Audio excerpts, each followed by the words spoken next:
呢條片呢，就會同大家講 DSE 考試 MC 即係卷二嘅直線的方程嘅問題。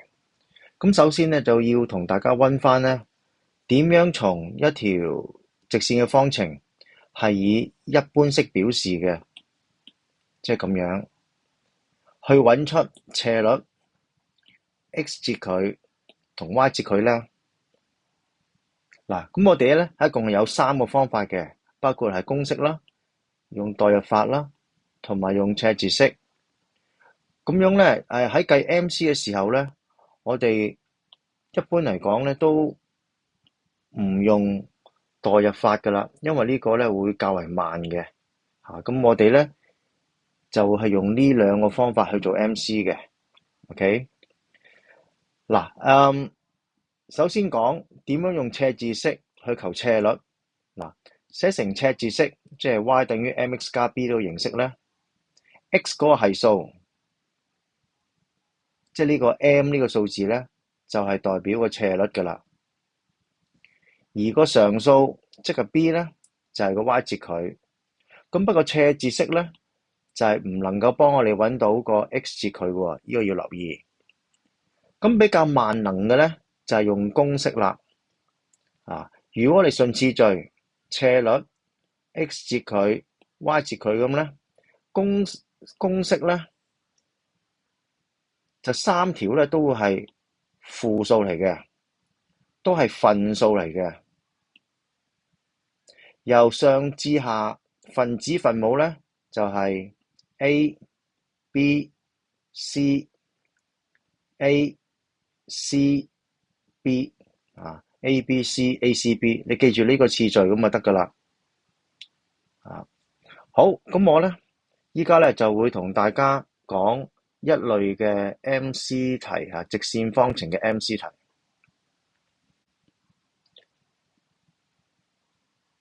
嗱，呢條片咧我就會同大家講直線的方程 MC 題，而係圖裏邊咧有一條直線嘅，個圖裏邊有一條直線嘅。咁我哋就要分辨咧，譬如以2002卷2嘅第4題咁我哋知道咧 A 係負數 ，B 係正數，邊一個圖係可以代表呢一條方程咧？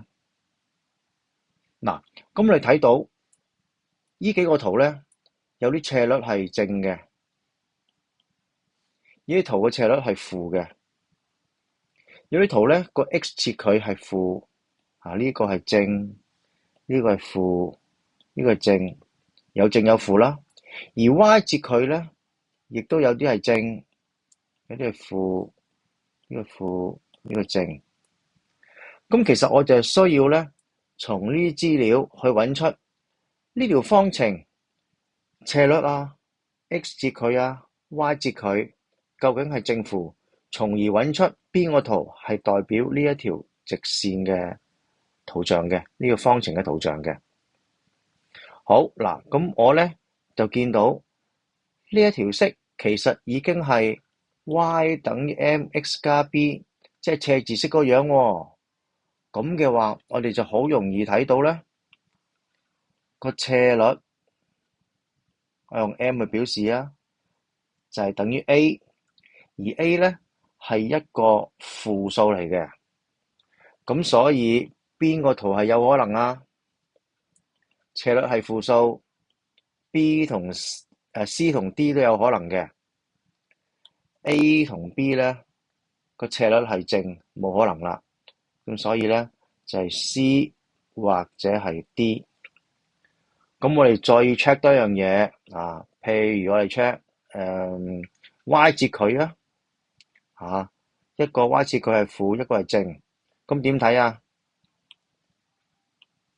嗱，呢個斜字式呢個位置其實就係代表個 y 截佢噶嘛。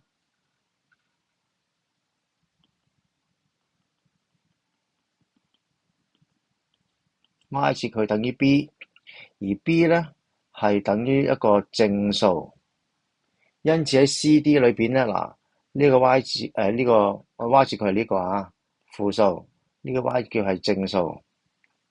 因此咧個答案咧就應該係 D 啦。個答案係 D 啊，佢嘅斜率係負數，y 折佢係正嘅，答案係 D。咁跟住咧，我就會做第6題俾大家睇啊！呢一個咧就係2004年嘅第29題。我哋知道咧 A 係正 ，B 係正，C 係負。直線嘅方程咧係以呢個一般式表示嘅。咁究竟邊個圖像係可以代表呢條直線咧？咁我哋又睇到咧，有啲斜率係正，有啲斜率係負。咁而 x 折佢 y 折佢又有正有負咁樣，咁你又要 check 下呢啲嘢啦。咁首先咧，我就 check 下個斜率啦，斜率 m。好啦，咁我哋咧就背咗公式嘅，從一般式我哋可以好快咁知道咧個斜率嘅算式係點樣，仲記唔記得啊？負 a over b。嗱 A 咧係正數嚟嘅。B 又係正數。嗱，呢一個咧就係一個 MC 可以用嘅表達方法，咁啊唔好用喺卷一啦，唔好用喺卷一啦。負正正乘埋除埋咧，就應該等於負數。因此邊個圖有可能啊？斜率要係負數嘅 ，C 同 D 係得啦。而 AB 咧個斜率係正嘅，唔得。咁所以咧答案係 C 或者 D。好啦，繼續啦。咁我哋咧就要再去 check x 或者 y 折佢。由於咧呢幾個圖咧 x、y 折佢都係有正有負，咁我哋可以特別我哋要睇 C 同 D 啦。特別睇用 C 同 D，睇下呢兩個圖有咩分別先。y 折佢一個負一個正 ，x 折佢咧一個負一個正。咁我哋咧 check x 或者 check y 折佢咧都可以嘅，都得嘅。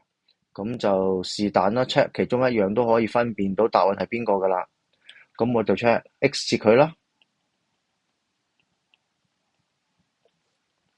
x 折佢咧，根據公式就係負 c over a。c 係負數 ，a 係正數，負負正即係正。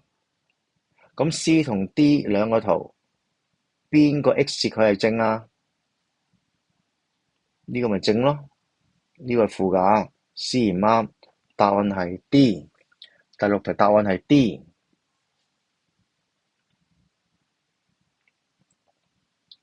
好，第7題都係咧個圖裏邊有一條直線嘅，佢就話 K 係負數，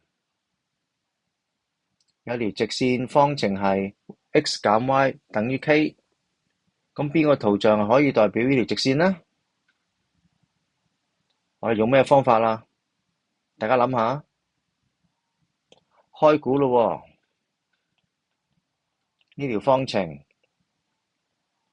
我哋將 K 擺喺左手邊，Y 調去右手邊，跟住將左右調轉。咁呢一個咪斜字式咯。Y 等於 mx 加 b 形式。我哋睇下呢度就知道個斜率係1啦，即係大過0係正數啦。咁邊個圖咧個斜率係正數㗎？C 同 D 都係。咁 AB 咧唔啱啦。AB 個斜率係負嘅，咁所以咧就答案係 C 或者係 D。咁再 check 咯，check 咩好啊？由於咧呢條式係赤字式，呢個位置咪就係 y 折佢咯，係咪啊？y 折佢等於負 K， 而 K 咧係負數嚟嘅。K 係負數，負 K 咧就變咗係正數咯喎。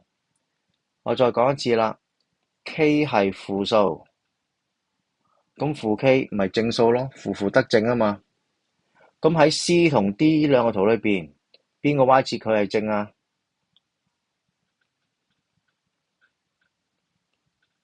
？C 係答案啊，D 唔啱啦，所以答案呢就係 C。咁我哋睇過呢三題都係圖裏邊得一條直線嘅啊。咁呢個呢就係我哋呢幾條片嘅 part one。